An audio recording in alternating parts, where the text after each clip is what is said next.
Aaron Rodgers has been sacked more times than any quarterback in NFL history. 600 times, across 3 teams and 21 seasons. Green Bay, the Jets, and now Pittsburgh.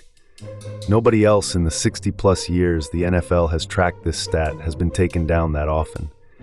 But 600 by itself doesn't actually tell you much. It doesn't say whether Rodgers had bad protection, held the ball too long, or just wasn't mobile enough to escape pressure, because it doesn't account for how many times he actually dropped back to throw in the first place. Rodgers also has more career pass attempts than all but a handful of quarterbacks ever. Play that long and throw that often, and the counting number climbs no matter how good you are at avoiding pressure. The number that actually means something is the rate. Sacks divided by sacks plus attempts.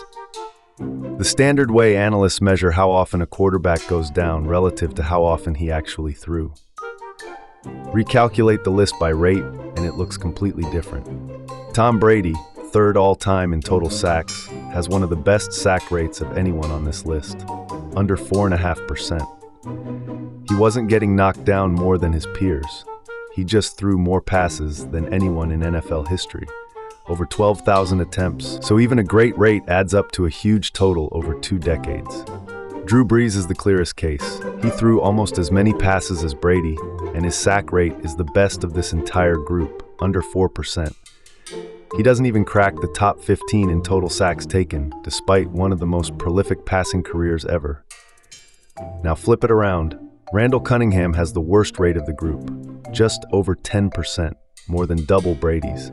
But he only played 161 games, so his career total still lands behind quarterbacks who played much longer with much better rates.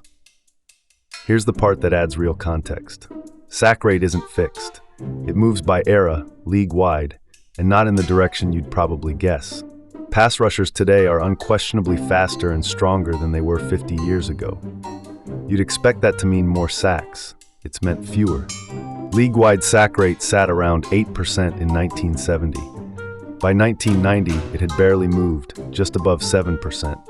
By 2010, it had dropped to just over 6%, and by 2016, it hit a modern low under 5.8%. Then it ticked back up to just under 7% by 2024, the most recent full season with complete data. So it's not a straight line, but the overall arc is down, from around 8% to the high 5s, with a recent partial bounce back. Rule changes opened up the passing game and protected quarterbacks more. Offensive line technique rules, bump and run coverage limits, roughing the passer enforcement. Offenses shifted toward quicker developing, spread-out passing schemes designed to get the ball out before a rush arrives. Defensive athleticism went up. Sack rate, on balance, went down anyway. Scheme and rules mattered more than raw speed off the edge. That matters for our list, because a quarterback who played in a 7% average era and posted a 6.5 isn't doing the same thing as a quarterback who played in a 6% average era and posted the same 6.5. So, take each quarterback's career sack rate and compare it to the league average during the years they actually played. Drew Brees and Brett Favre come out the best of this group by a wide margin, both roughly 2 full points below their own era's average. Tom Brady isn't far behind, over 1.5 points better than his era. Warren Moon, John Elway, Phillip Rivers, Drew Bledsoe, and Matt Ryan all beat their own era's average too, by smaller but real margins. On the other side, Randall Cunningham and Phil Simms both ran nearly 2 full points worse than their era's average. Alex Smith and Dave Krieg were more than a point worse. And Russell Wilson, over 2.5 points worse than the mid-2010s average he played in. Wilson's sack problem isn't an era illusion, it's real. Which brings us back to Rodgers and the actual point of this video.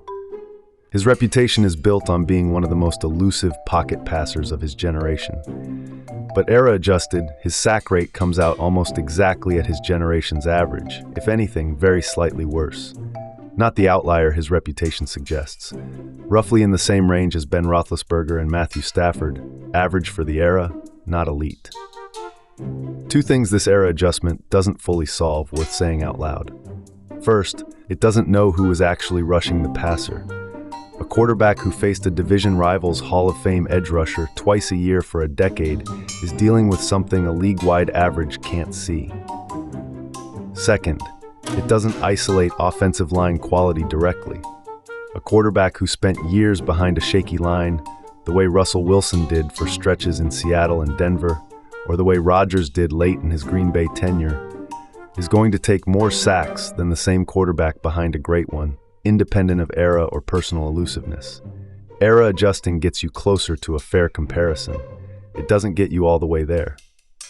So the record for most sacks taken in a career isn't measuring who had the worst protection or who was the least mobile quarterback. Raw, it's mostly measuring who played the longest and threw the most. Rate adjusted for era, it's measuring something closer to genuine sack avoidance. And by that measure, Brees and Favre and Brady were the best of this group. Cunningham and Wilson were the most sack-prone relative to their own eras.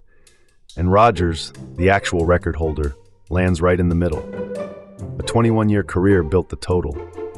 It didn't build an elite rate. That's the most sacked list in NFL history, properly adjusted. A durability record wearing a toughness record's name. If you want more corrected NFL records like this one, subscribe. We post a new one most days.